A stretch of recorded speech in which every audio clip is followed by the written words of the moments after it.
They tell you to be kind, to forgive, to understand, to sacrifice. From childhood, you're taught that goodness is the highest virtue.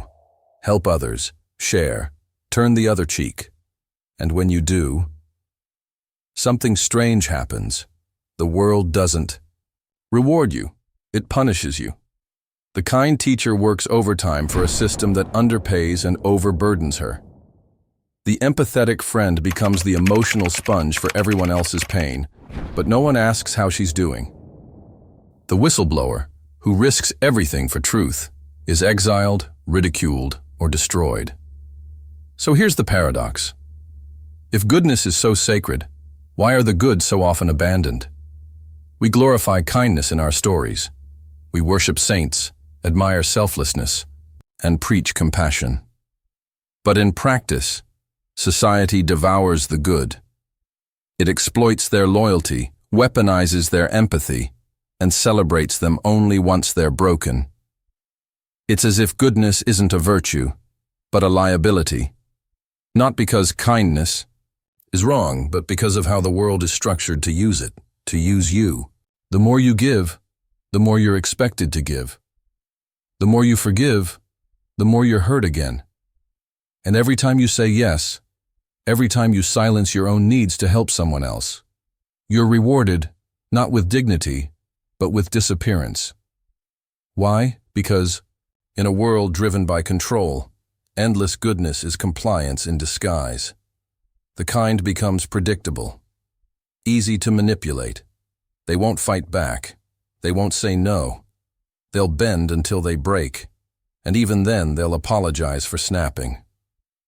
And so, those who benefit from obedience, whether individuals, systems, or ideologies, quietly reward the image of virtue while consuming the truly virtuous from the inside out. It's why corporations use charity campaigns to distract from exploitation. It's why authoritarian regimes demand loyalty under the mask of moral duty. And it's why, in your personal life, those who constantly take from you will never ask if there's anything left to give. You were taught that being good would keep you safe. But what if that lesson was never meant to protect you? What if it was meant to tame you? Because there's a truth we're rarely allowed to say out loud. Goodness without awareness becomes servitude, a well-intentioned prison, a leash disguised as virtue. And the people who scream the loudest for your compassion, they're often the ones who benefit most from your silence. So ask yourself, what kind of world punishes its most decent people? What kind of system thrives on exhausting those who care? And what if the reason life feels heavy isn't because you're failing to be good, but because you've been too good for too long? Here's the real question. What if being too good is how you're being controlled? There's a darkness hiding inside goodness, not in the obvious places where cruelty wears its mask, but in the quiet, smiling corners where compassion becomes compulsion. Psychologists call it pathological altruism, a condition where the drive to help others overrides self-preservation, even common sense. At first glance, it looks like moral perfection. But look closer, and it becomes something far more troubling, an addiction to giving, even when it destroys you.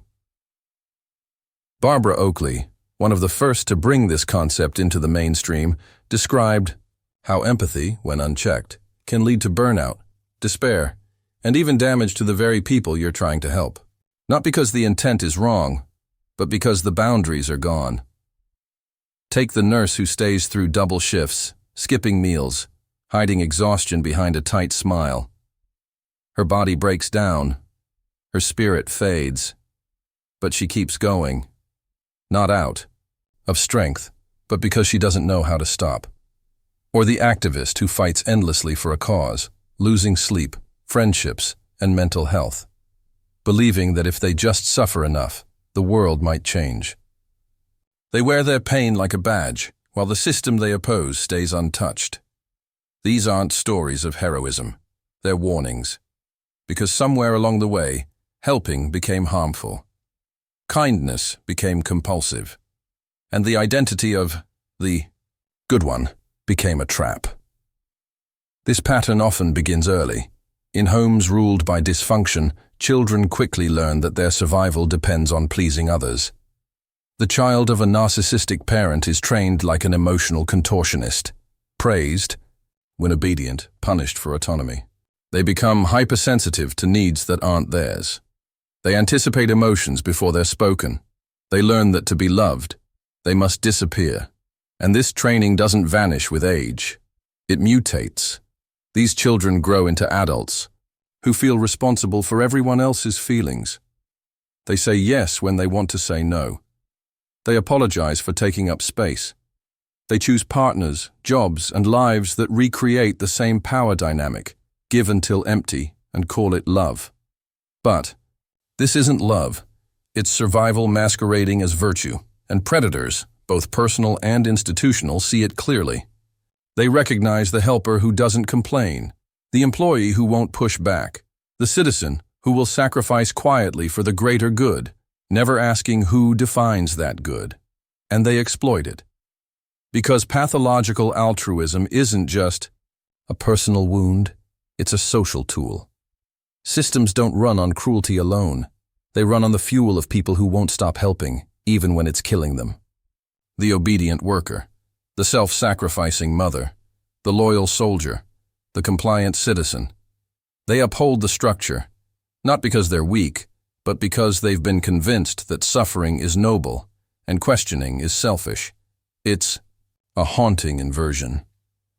The very traits we're told make us virtuous. Empathy, generosity, humility can, when twisted by trauma or expectation, become the chains that bind us. The world doesn't need to force us into submission. It only needs to convince us that submission is good. And so the person who always shows up eventually disappears. In trying to save everyone else, they lose themselves.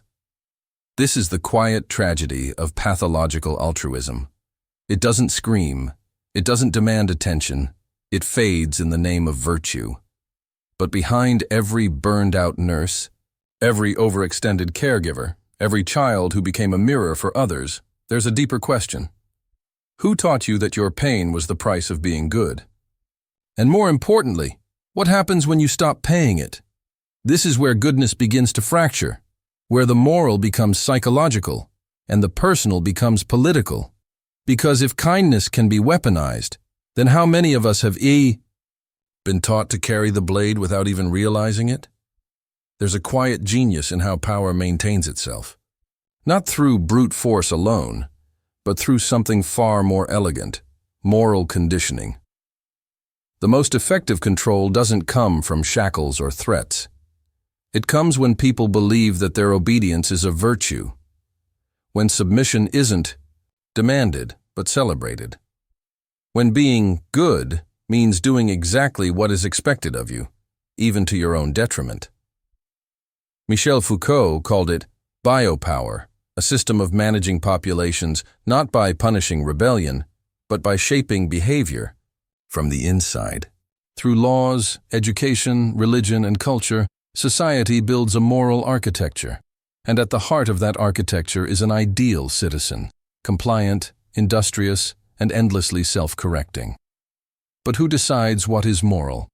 Who defines what is good? The answer is almost never neutral. Goodness has always been curated by the state, the church, the media, to serve the interests of those in power. What we call virtue often masks a deeper agenda, obedience disguised as righteousness. Consider Edward Bernays, the father of modern propaganda.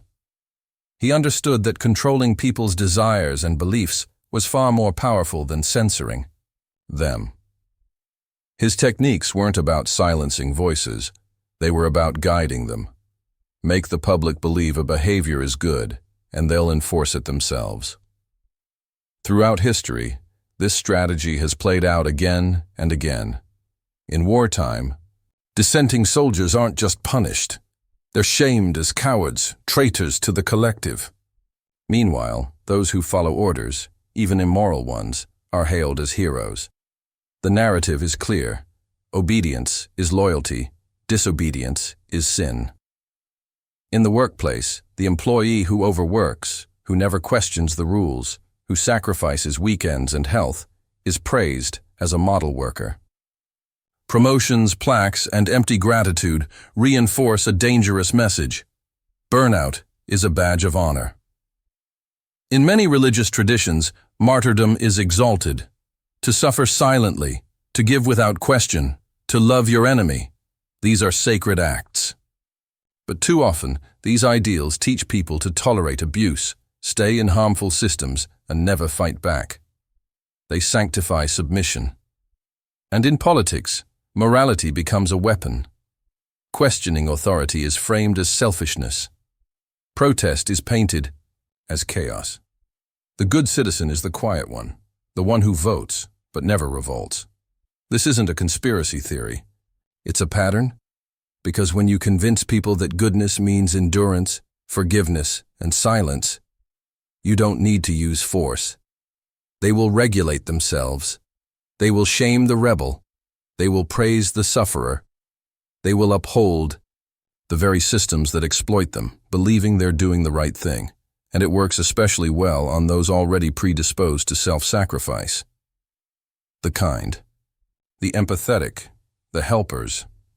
Society molds these traits into tools, honorable, noble, and tragically easy to manipulate. The person who never wants to be a burden becomes the perfect cog. The one who wants to help becomes the one who never says no. This is the hidden face of moral control, not cruelty, but praise. Not violence, but virtue. And it's why the kindest people often find themselves used up, unheard, and unsure why their goodness has led them nowhere. Because in a world designed to reward compliance, true goodness, the kind that challenges, disrupts, and defends, becomes a threat. And so the message is reinforced again and again. Be kind, but not critical. Be loyal, but not loud. Be good, but only in the way we've defined it. But what if that definition was never about goodness at all? What if it was about keeping you exactly where you are, productive, quiet, and too righteous to rebel? And if that's true, then every time you've chosen to be good instead of being free, you weren't just making a moral choice. You were playing a role, one written for you, long before you ever questioned the script. Some people become legends not because they survived the system, but because the system consumed them. Saints, martyrs, and revolutionaries. Those whose goodness was so absolute, so unbending, it made them dangerous. And eventually, disposable. History exalts them. Textbooks polish their images, but their stories often end the same way. Exile, imprisonment, betrayal, or death. They are remembered not because they were rewarded, but because they were sacrificed. Socrates chose death over silence. He stood before Athens, refusing to recant his criticisms of the state, and was given hemlock as a reward. His principles were unshakable, his fate predictable. Even as he spoke of virtue and justice, the city that birthed democracy couldn't tolerate his dissent. They called it corruption. He called it the truth. Centuries later, Gandhi would walk the same path. Peaceful, resolute, and tireless in his resistance, he shook the foundations of the empire with nothing but words and fasting. Yet in the end, it wasn't the British who killed him. It was one of his own, shot by a countryman who believed Gandhi's goodness had become weakness. A man too holy to survive the fire of politics. And then there are the modern martyrs, those who don't wear robes or halos, but who expose hidden truths. Whistleblowers, leakers, dissidents. Julian Assange exposed the machinery of war and surveillance. For a time, he was hailed as a hero of transparency. But once his revelations threatened the stability of powerful institutions, he was no longer useful. He was hunted, smeared, and erased from the public stage. Edward Snowden lives in exile. Chelsea Manning in perpetual controversy. Their crime was not lying, but revealing the lies we were never meant to see. The pattern is haunting. First, society elevates them. Then it abandons them. The system knows how to turn virtue into spectacle, and then into sacrifice.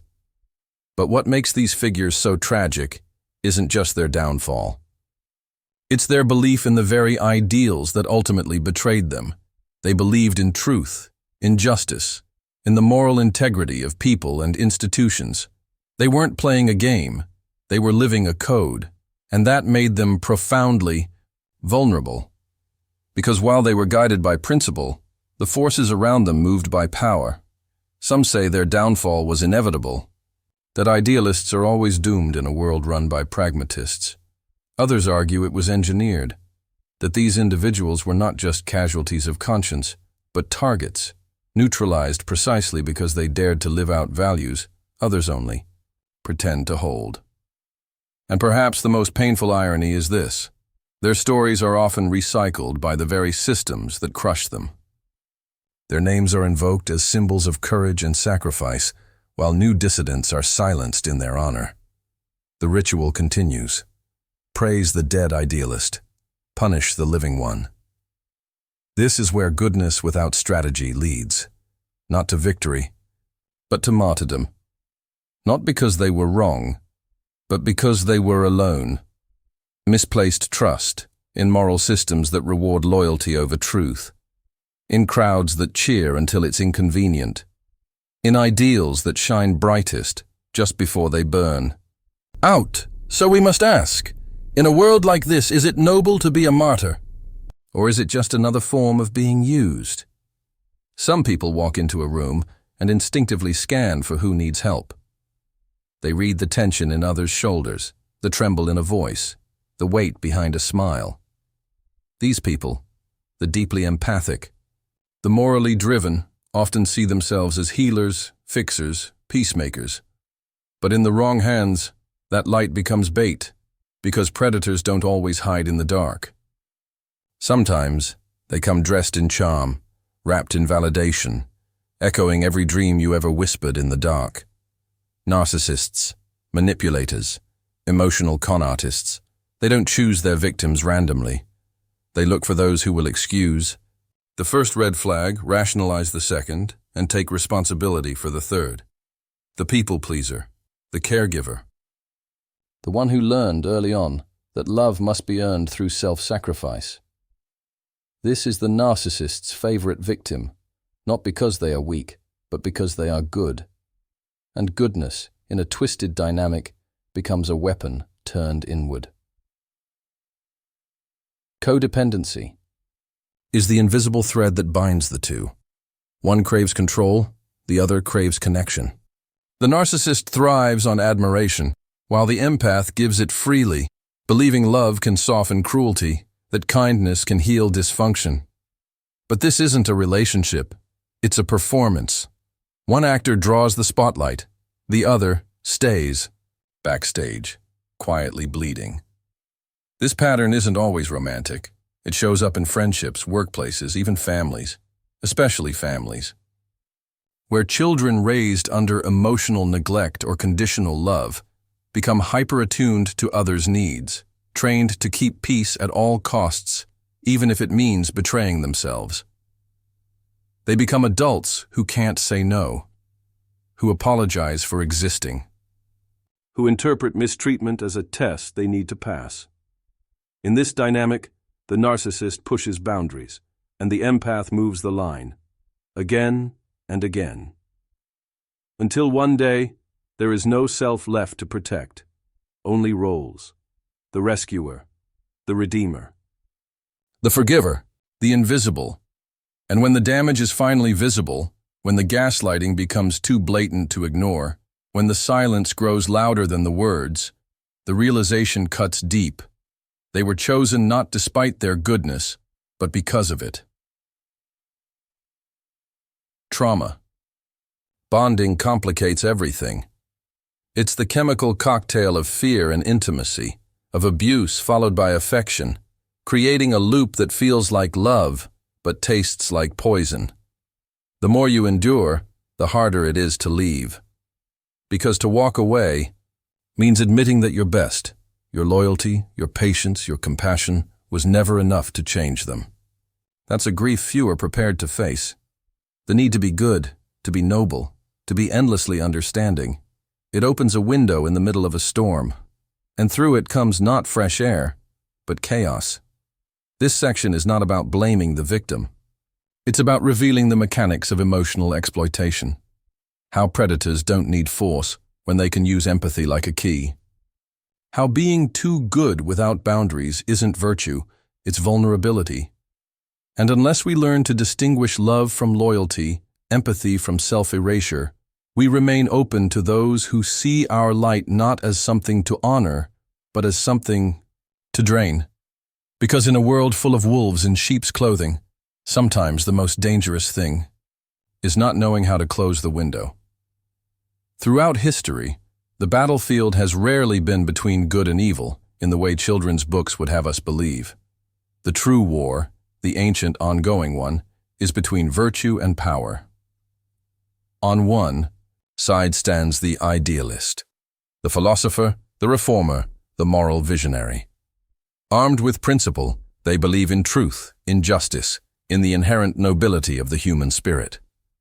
They speak of ethics as if it can transform empires, of compassion, as if it can outmatch greed. On the other side stands power. Not in theory, but in its raw, unapologetic form. Strategic, adaptive, amoral. Power understands leverage, timing, fear. It wears many masks, governments, corporations, empires, but its logic remains the same: maintain control. When Plato imagined a philosopher king, someone wise enough to rule justly, immune to corruption, guided by reason. But even he knew it was a fragile hope. A king who is too philosophical risks being overthrown before his vision ever touches reality. Nietzsche took it further. He saw traditional morality, humility, meekness, self-sacrifice, not as divine virtues, but as survival tactics of the powerless. What we call goodness, he argued, often emerges from resentment. It's not a mark of strength, but a reaction to weakness. Machiavelli, ever the realist, stripped away the romanticism completely. A leader, he wrote, should appear merciful, but be ruthless when necessary. The prince must learn to use virtue not as a compass, but as a mask. Because in the world of realpolitik, sincerity is a liability. Appearances win loyalty. Fear preserves order. These aren't just abstract ideas. They play out daily, in parliaments, boardrooms, and protest lines. The whistleblower who acts out of conscience is crushed by legal machinery. The non-profit worker is outfunded and outmaneuvered by a lobbying firm. The activist who believes truth will triumph is silenced by a narrative crafted in a PR war room. The hard truth is that power often respects only power. Morality by itself is not persuasive to systems built on hierarchy, competition, and manipulation. You can be right. You can be kind. You can be noble. And still be ignored or worse, eliminated if you pose a threat without a strategy. So we must ask, can goodness survive in such systems? Or must it evolve into something else? Maybe the answer is not to abandon virtue, but to stop treating it as inherently passive. Perhaps what we need is moral power, principle armed with precision, ethics fused with efficacy. Not the martyr, but the strategist. Not the lamb to the slaughter, but the lion with a code. Because without transformation, virtue becomes a recurring tragedy. It rises, it hopes, it speaks, and it is buried again and again by forces that understand the rules better. This is not to say that virtue has no place. But in a world where the naive are devoured, it must grow teeth. It must stop assuming that truth alone is enough to win. The war between virtue and power isn't just tragic, it's predictable, and unless something changes, it will always end the same way. What if goodness doesn't have to mean weakness? For too long, morality has been framed as surrender, self-sacrifice, self-denial, a quiet obedience in the face of louder, hungrier forces. But maybe that's the lie. Maybe true goodness is not the absence of power, but the control of it. Not the lack of darkness, but the mastery of it. This is the rise of strategic goodness. Imagine a figure, Not the broken martyr, not the ruthless tyrant, but something in between. A warrior monk, a compassionate strategist, a person who feels deeply but does not bend easily, who offers kindness without letting it be consumed, who acts with conscience but also with calculation. Carl Jung once said that no tree can grow to heaven unless its roots reach down to hell. And what he meant was simple. Real morality isn't found in denial of the shadow. It's found in the integration of it. A person who claims to be purely good, untouched by rage or pride or fear, is either lying or dangerously naive. The truly moral individual is one who knows their darkness and chooses not to let it rule them. This kind of goodness is different. It sets boundaries. It says no. It sees manipulation for what it is. It does not mistake being liked for being right. It doesn't crumble under guilt. It knows that being empathetic doesn't mean being exploited, and that helping others does not require abandoning yourself. In this light, virtue becomes something active. It's not about avoiding sin. It's about standing your ground. It's not the passive silence of the lamb. It's the roar of someone who has seen the cost of cruelty and still dares to be kind. Not because they don't know the rules of the game, but because they've mastered them and still choose to play differently. We've seen glimpses of this throughout history. The quiet defiance of people who refuse to play the victim or the villain. Leaders who used diplomacy like a sword, wielding language with precision, shielding the weak not with sentiment, but with strategy. Revolutionaries who understood propaganda, but used it to uplift rather than deceive. Psychological. Survivors who broke cycles of abuse not by screaming, but by stepping away. Strategic goodness is not about pretending the world is fair. It's about navigating its unfairness with intelligence and integrity. It does not wait for systems to reward it.